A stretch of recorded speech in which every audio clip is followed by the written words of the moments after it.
The circus is coming to town. At least, if not exactly the circus, the nearest thing to it. The Turner Prize is coming to Scotland, and the finalists are being exhibited at the Tramway in Glasgow. These include an installation which is a comment on consumer culture. This consists of a room full of metal chairs draped with fur coats. There is a composition for 6 opera singers highlighting the violence in animal cartoons, and a DIY showroom from a collective of 15 architects who actually were astonished to be nominated. And also there's a pop-up research centre which shows videos of conspiracy theorists. Those folk claiming to have been abducted by aliens, been to Mars, or that the rhythms of certain rock songs are a sinister attempt at mind control. There was no outcry. Those who happened to notice it just shrugged their shoulders and went about the daily business. And thus the Turner Prize has failed in one of its main, although unspoken, objectives, and that is to shock. People were not shocked, were used to it, ignored it. And this is surprising and unfortunate, because you see, our notion of artists is all a romantic notion of the tortured genius working away in his garret, determined that he is going to exhibit his vision of reality despite what the establishment says. And unfortunately, that's just what it is, a romantic notion. All art is ideological. That's what makes it art. It carries a message. And if you're an artist, you wish your material to be exhibited, to be promoted, to be bought. For even artists like to eat. And if you are going to be exhibited, promoted and bought, you have to fit in with the prevailing zeitgeist. And this makes of artists the same conformist that we all know. Establishment figures to a man and a woman. They exhibit the ideology which prevails in society. Michelangelo, Raphael, etc. They were adopted by Pope Julius II in order to exhibit his wealth and power, and to promote his image as a patron of the arts. And in order to do this, the artists needed to be not only brilliant artists, but willing communicators of the ideology of their patron. Architecture and art was a political tool.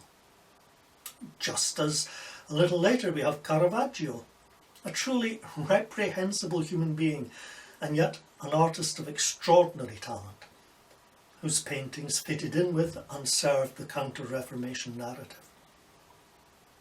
Following the Reformation, we find Cranach the Elder, who worked consciously as a Protestant artist in a Protestant area. In geographical areas touched by the Reformation, such as the Low Countries, we begin to find an emphasis on the celebration of everyday life, with artists such as Peter Bruegel the Elder, a man who painted for both Protestants and Catholics, but in a style which was deeply influenced by Reformation principles. We find landscapes glorying in God's creation, and small-scale works emphasising the virtues of a devout lifestyle. And it was during this period that we find some of the best still life paintings ever produced. The power of patronage does not always mean the flowering of good art. In more modern times, one need only think of the USSR. Following the revolution, there was a flowering of the arts. New forms were explored, unknown artists emerged to gladly put their talents at the service of the revolution.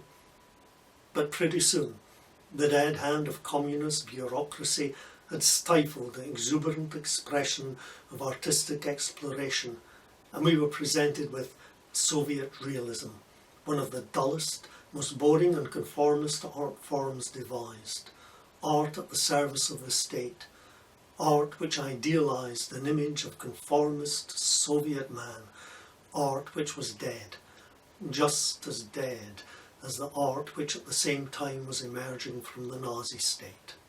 Art has always been used to serve the interests of the powerful. It ever has been, it always shall be. The artist must know whom he serves.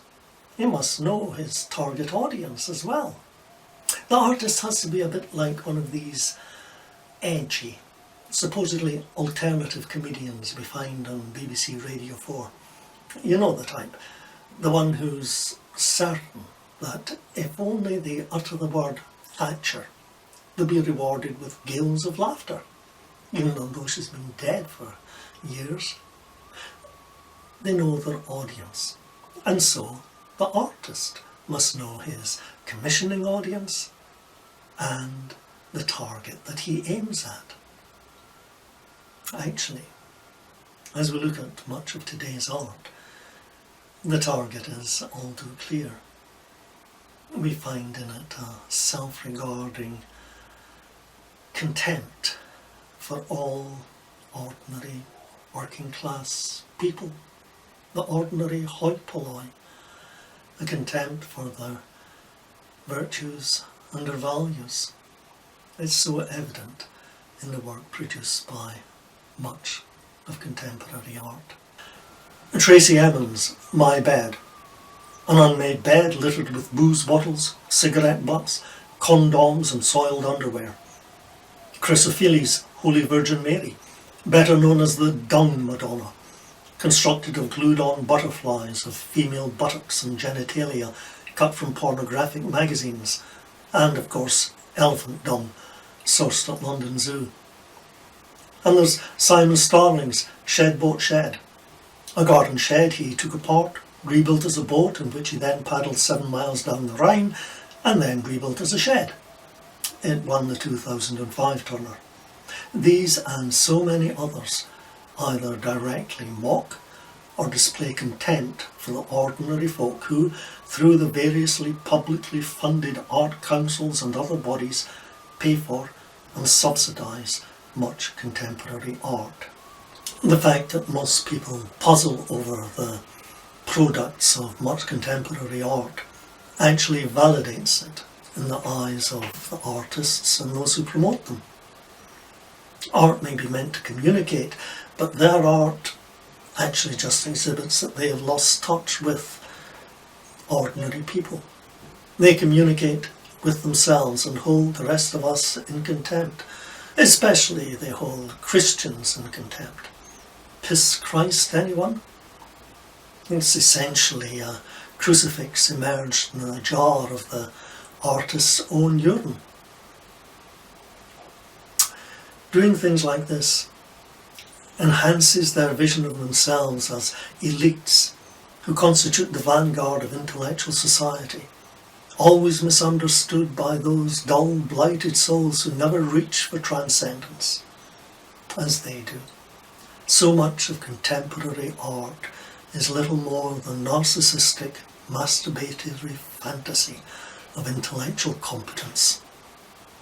It is difficult to disagree with Camille Paglia, self-described ex-Roman Catholic, pagan, atheist, lesbian, feminist, and actually a pretty astute social commentator and art critic.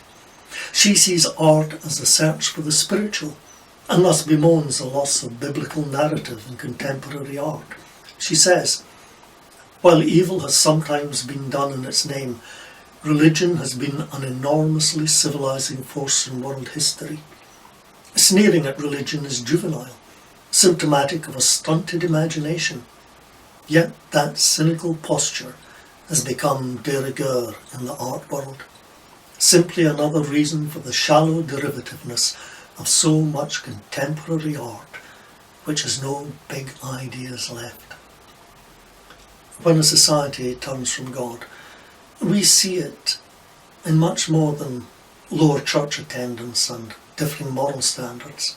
When a society, when any people turn from God, the loss is widespread, and we see it in every aspect of society, including the arts.